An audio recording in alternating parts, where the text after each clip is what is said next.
On November 4th, 2008, California voters passed Proposition 8, adding 2 lines to the state's constitution. This measure shall be known and may be cited as the California Marriage Protection Act. Only marriage between a man and a woman is valid or recognized in California. Predictably, the passage of Proposition 8 immediately triggered several lawsuits, culminating in Perry v. Schwarzenegger. The question at the core of the case is same-sex marriage a civil rights issue?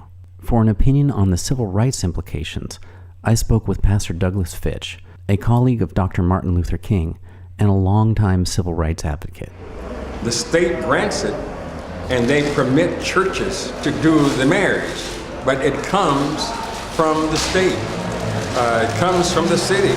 So at the core, it's still a civil issue, a civil issue. It is as much an issue as being black is an issue. Certainly, black, we've had problems, and you cannot always equate gay, but it is an issue. Why do we have to continue to make the same mistakes over again? It is a civil issue, a civil rights issue.